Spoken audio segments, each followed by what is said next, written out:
ప్రపంచవ్యాప్తంగా వివిధ దేశాలను చుట్టేస్తూ తన ట్రావెల్ వీడియోలతో తెలుగు ప్రేక్షకుల్లో గుర్తింపు తెచ్చుకున్న ప్రముఖ యూట్యూబర్ అన్వేషణ. అంటే నా అన్వేషణకు చాలా పెద్ద బిగ్ షాక్ తగిలింది. దగ్గరగా సుమారు 1.3 మిలియన్లు లక్షల ఫాలోవర్లు ఉన్న ఆయన ఇన్‌స్టాగ్రామ్ అకౌంట్‌ను మేటా యాజమాన్యం బ్లాక్ చేసినట్టు తెలుస్తోంది.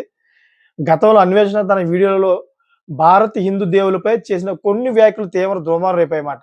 దేశ ప్రతిష్టను దిగజార్చేలా ఆయన ప్రవర్తన ఉన్నదని, సో మత విద్వేషాలను రెచ్చగొట్టేలా వ్యాఖ్యలు చేస్తున్నారని ఆరోపిస్తూ నటి కరాటే కళ్యాణ్ గతంలో హైదరాబాద్ సీసీఎస్ పోలీసులకు ఫిర్యాదు చేసిన విషయం మనందరికీ తెలిసిందే. అసలు పూర్తి వివరాల్లోకి వెళ్తే ఈ ఫిర్యాదుపై విచారణ చేపట్టిన సైబర్ క్రైమ్ పోలీసులు అన్వేషణ పోస్టులు ఇన్‌స్టాగ్రామ్ కమ్యూనిటీ నిబంధనలకు ఉల్లంఘించినట్లయితే ప్రాథమికంగా ఆళ్ళు నిర్ధారించారు. దర్యాప్తులో భాగంగా తొలుత అకౌంట్ వివరాలను సేకరించిన పోలీసులు ఆపై అన్వేషణ కంటెంట్ దేశ సమగ్రతకు అదేవిధంగా సామాజిక సామరస్యానికి విఘాతం కలిగించేలా ఉన్నదని గుర్తించారన్నమాట. దీంతో సదరు అకౌంట్ పై చర్యలు తీసుకోనేలాగా కోరుతూ హైదరాబాద్ సీసీఎస్ పోలీసులు మేటా ప్రతినిధులకు అధికారికంగా లేఖ రాశారు. పోలీసుల నుండి అందిన పక్కా ఆధారాలను పరిశీలించిన ఇన్‌స్టాగ్రామ్ యాజమాన్యం తమ గైడ్‌లైన్స్‌ను అతిక్రమించినందుకు గాను నా అన్వేషణ అకౌంట్‌ను పూర్తిగా బ్లాక్ చేసినట్లు తెలుపుతోంది. ప్రస్తుతం ఇన్‌స్టాగ్రామ్‌లోని అన్వేష్ ప్రొఫైల్ సెర్చ్ చేస్తే యూజర్ నాట్ ఫౌండ్ అని వస్తుంది. ఆయన పోస్టులు, ఫీడ్ అంతా మాయమైపోయాయి.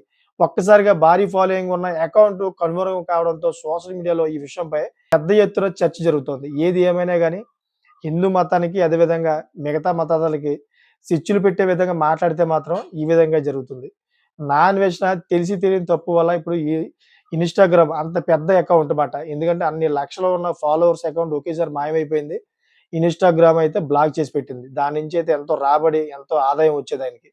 సో, ఈ విధంగా అయితే నష్టం జరిగింది. అందుకనే మత విద్వేషాలకి ప్రేరేపిస్తూ మాట్లాడకూడదని చెప్తా ఉంటారు.